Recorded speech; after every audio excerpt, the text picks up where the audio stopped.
इस बार के हरियाणा चुनाव की सबसे खास बात रही गोपाल कांडा की वापसी।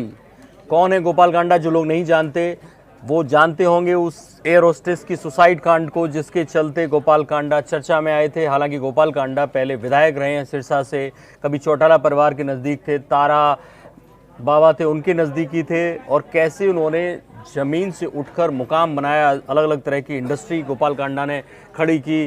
हालांकि गोवा में कैसीनो, एक एयरलाइन शुरू की, ढेर सारे धंधे हैं जो गोपाल कांडा ने शुरू किए, नाम कमाया, पैसा कमाया, और ऐसे में उस एयर होस्टेस के कांड ने उस पर धब्बा लगा दिया। हालांकि उस केस में अभी भी वो जमानत पर हैं और वो केस चल रहा है।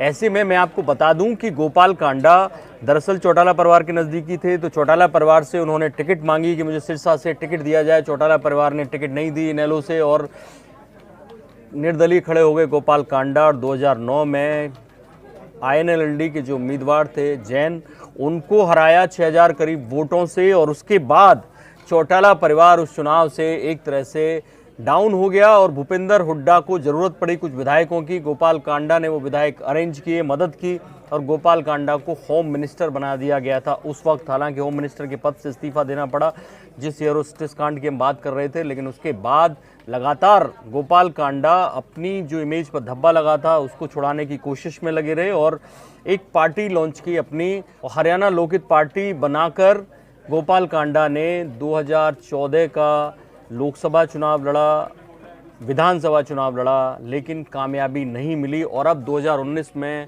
गोपाल कांडा की वापसी हो गई है। अपनी पार्टी के टिकट पर ही वो लड़े, और उनके सामने कोई पार्टी नहीं थी। इनेलो का उम्मीदवार खड़ा ही नहीं हुआ, और जो कांग्रेस बीजेपी के कैंडिडेट थे उनको इतने कम वोट मिले हैं। भारतीय जनता पार्टी के कैंडिडेट को 30,000 वोट मिले। और मुकाबले में कौन रहा, खासा दिलचस्प है कि गोपाल कांडा के मुकाबले में एक व्यक्ति रहा गोकुल सेतिया, जो खुद निर्दलीय था। गोपाल कांडा केवल 620 वोट से बड़ी मुश्किल से जीत पाए हैं, जबकि इससे पहले गोपाल कांडा बहुत कम वोटों से हारे थे पिछली बार भी। और इस बार गोपाल कांडा को जो वोट मिले हैं 44,823 वोट मिले हैं, जिनमें से 92 वोट पोस्टल वोट्स हैं। और गोकुल सेतिया को जो वोट मिले हैं 44,203, और 110 और मिला दिए जाए पोस्टल वोट तो 44,313 वोट होते हैं। और गोपाल कांडा के पोस्टल वोट मिला के 44,915 वोट होते हैं। ऐसे में 600 के आसपास का वोटों का अंतर है, जो काफ़ी कम अंतर है। लेकिन गोपाल कांडा ने एक तरह से वापसी कर ली, और संयोग देखिए कि एक बार फिर भूपेंद्र हुड्डा के साथ वैसा ही संयोग बन रहा है जैसे कि 2009 में बना था। भूपेंद्र हुड्डा को अब कुछ विधायकों की जरूरत है सरकार बनाने के लिए, और इधर गोपाल कांडा जीत के वापस आ चुके हैं। तो क्या गोपाल कांडा फिर से वही गुल खिलाएंगे? क्या फिर से भूपेंद्र हुड्डा की सरकार बनाने में मदद करेंगे गोपाल कांडा? और ऐसे में गोपाल कांडा को मंत्री पद मिलना भी तय मानिए। बाकी बड़ी खबरों के लिए और चुनावी सीटों के लिए हरियाणा महाराष्ट्र की देखते रहिए इंडिया न्यूज। सब्सक्राइब करें इन खबर। थैंक यू, नमस्कार।